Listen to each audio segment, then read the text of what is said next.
Buenas tardes, días o noches, en esta ocasión les quiero hacer un agradecimiento y un video especial debido a los primeros 200 suscriptores que ha alcanzado el canal. Me pensé en cómo podría ser el especial, ya que aún somos un canal pequeño, pero eso no importa. Les traigo 10 datos curiosos sobre los sucesos de Chernobyl. Espero les guste el video y sin más que decir, comencemos.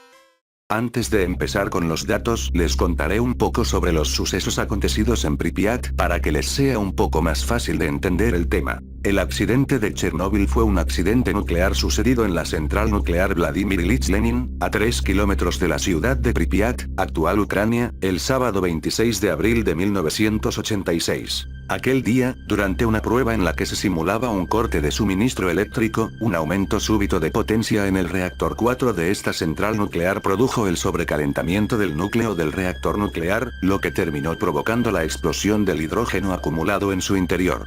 Básicamente se estaba experimentando con el reactor para comprobar si la energía de las turbinas podía generar suficiente electricidad para las bombas de refrigeración en caso de fallo. Causó directamente la muerte de 31 personas y forzó al gobierno de la Unión Soviética a la evacuación repentina de 116.000 personas, provocando una alarma internacional al detectarse radiactividad en al menos 13 países de Europa Central y Oriental. Después del accidente, se inició un proceso masivo de descontaminación, contención y mitigación que desempeñaron aproximadamente 600.000 personas denominadas liquidadores en las zonas circundantes al lugar del accidente, y se aisló un área de 30 kilómetros de radio alrededor de la central nuclear conocida como zona de alineación. 2 empleados de la planta murieron como consecuencia directa de la explosión y otros 29 fallecieron en los 3 meses siguientes.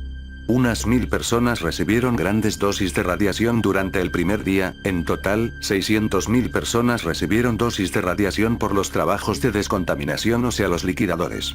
5 millones de personas vivieron en áreas contaminadas y 400.000 en áreas gravemente contaminadas. Hasta hoy no existen trabajos concluyentes sobre la incidencia real, y no teórica, de este accidente en la mortalidad poblacional. La central fue cerrada el 15 de diciembre de 2000. Inmediatamente después del accidente se construyó un sarcófago, para aislar el interior del exterior por las graves consecuencias que pudo traer al ambiente. Se ha visto degradado en el tiempo por diversos fenómenos naturales, por lo que corre riesgo de desplomarse. En 2004 se inició la construcción de un nuevo sarcófago para el reactor. El resto de reactores de la central están inactivos debido al cierre de la central. Y con esto damos comienzo a los datos.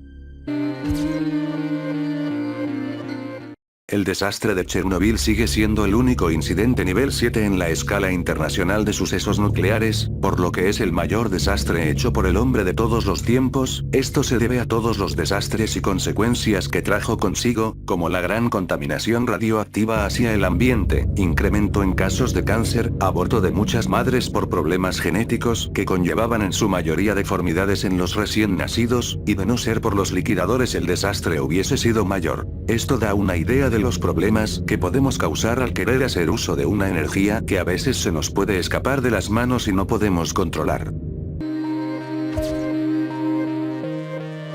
800.000 hombres arriesgaron sus vidas al exponerse a la radiación con el fin de contener la situación.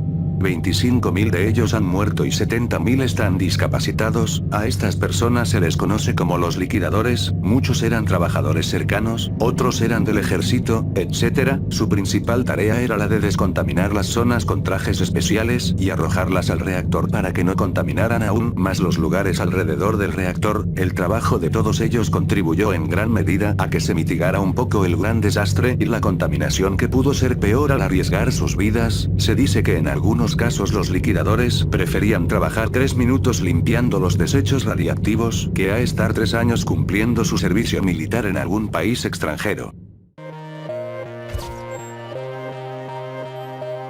Más de 5 millones de personas viven en zonas que están consideradas contaminadas con material radiactivo del accidente. Estas personas, en su mayoría ancianos, se han resistido a dejar sus hogares por razones económicas o culturales como el arraigo. Muchas personas de hecho regresaron después del desastre porque no tenían familiares o porque simplemente no tenían un lugar al que ir, además de ciertas compensaciones que se supone el gobierno dio a las familias que lo perdieron todo por culpa del desastre que desoló toda la ciudad de Pripyat. Al parecer las personas cultivan sus alimentos puesto que es escasa la población que aún habita la ciudad, y se dedican a consumir y vender sus productos en las carreteras cercanas para ganarse la vida. Existe un temor de algunas personas hacia comprar sus productos debido a que puedan estar contaminadas por la radiación.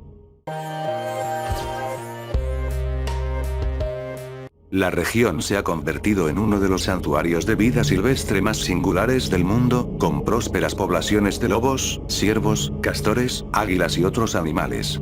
Parece ser que los animales y plantas han podido prosperar en áreas cercanas al reactor pese a los niveles de radiación que existen. De hecho, muchos en gran medida son comercializados por algunos habitantes del lugar. También se han detectado casos en plantas que contienen en sus hojas pequeñas moléculas radioactivas que no han afectado su desarrollo, pero que de igual manera son radioactivas. Tal vez el ambiente logró adaptarse de alguna manera en las zonas con menos radiación a mantener la vida.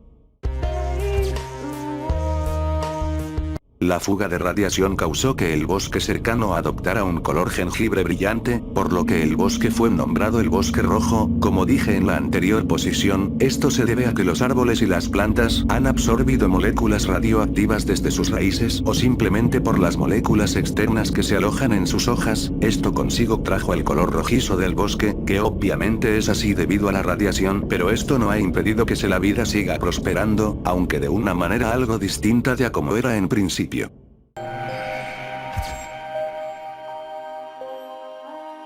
Muchos médicos de toda Europa del Este y la Unión Soviética aconsejan a las mujeres embarazadas a someterse a abortos para evitar tener hijos con defectos de nacimiento, a pesar del hecho de que los niveles de radiación a las que las mujeres fueron expuestas era demasiado baja como para causar problemas. Esto desató polémicas y también trajo consigo miles de casos de deformidades leves, medianas e importantes en fetos y recién nacidos, al igual que los casos de cáncer infantil que se habían dado. La lluvia radioactiva también ayudó en gran medida a que las dosis de radiación de mujeres que aún no encontrándose en Chernobyl sufrieran de casos similares de deformidades en sus bebés. Hasta el día de hoy se desconoce la cantidad total de casos como este, sin embargo hasta nuestros días se siguen dando casos de deformidades y desarrollo de cáncer como consecuencia de lo ocurrido en Chernobyl, aunque de manera más indirecta. La lluvia nuclear del desastre cayó en lugares tan lejanos como Irlanda. Como en el anterior puesto se dijo, esta lluvia causó muchos estragos en lugares tan lejanos de Chernobyl y Pripyat como lo es la mismísima Irlanda. El agua y las partículas radioactivas al depositarse en la misma, provocó el desplazamiento de la radiación a lugares lejanos en conjunto con el viento natural. Hay casos que se dice que toda Europa estuvo cubierta por radiación debido a esto, incluso algunos lugares tan lejanos como la mismísima América Latina, aunque esto no ha sido confirmado ya que la radiación que llegaría sería muy débil como para detectarla a gran escala. 200 toneladas de materiales radiactivos están todavía dentro del reactor.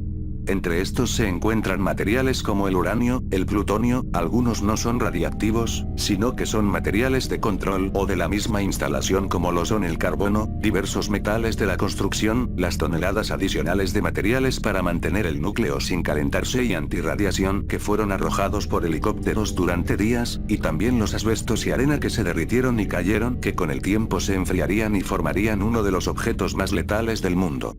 El llamado pie del elefante. El helicóptero que cayó dentro del reactor. En una de las desesperadas labores de mantener lo más aislado el calor y la radiación del núcleo, uno de los helicópteros que daban servicio, arrojando una mezcla de boró, con arena y arcilla para mantener mitigada la radiación del núcleo derretido del reactor hacia el exterior, fue que al chocar sus hélices con una grúa que se encontraba cerca, este inmediatamente se desplomó, cayendo directamente hacia el núcleo. Ni el helicóptero ni los tripulantes difuntos, o lo que quedase de sus cadáveres pudieron ser rescatados, ya que nadie y nada soportaría estar tan cerca de ese nivel de radiación, por lo que sus restos quedarán por siempre en ese lugar o hasta después de algunos miles de años, cuando la radiación ya no exista en el lugar.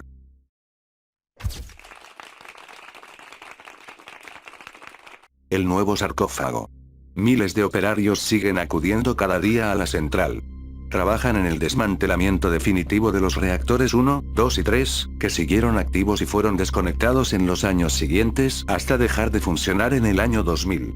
A unos cientos de metros otros se encargan del proyecto más delicado del país: sustituir el sarcófago del reactor donde se produjo la explosión por una nueva cubierta. Lo llaman el arco. Pesa más de 30.000 toneladas y se alza hacia el cielo con la ayuda de 650.000 tornillos. La estructura supera en tamaño a un estadio de fútbol. Entre los ingredientes de esta nueva costra para tapar la mayor herida nuclear del planeta, prima el acero. Para proteger a los trabajadores, el arco ha sido levantado a 180 metros del reactor averiado, que tras aquella noche de 1986 estuvo ardiendo durante 10 días. Unos raíles de teflón servirán para mover la cúpula hasta tapar por completo la zona cero. El viejo sarcófago fue construido 7 meses después del accidente. En los últimos años la estructura se ha ido deteriorando, por lo que se tomó la decisión de construir uno nuevo que permitirá mantener de manera más segura las sustancias radiactivas o tóxicas atrapadas en el interior. El problema es que habrá que retirar parte de la vieja estructura, y nadie sabe bien qué está pasando ahí dentro. Espero que les haya gustado el video. Si tienes alguna idea más o algunos de los muchos datos más que hubo sobre este incidente, no dudes comentarlo en la caja de comentarios. Un saludo de Cusimelo y hasta la próxima.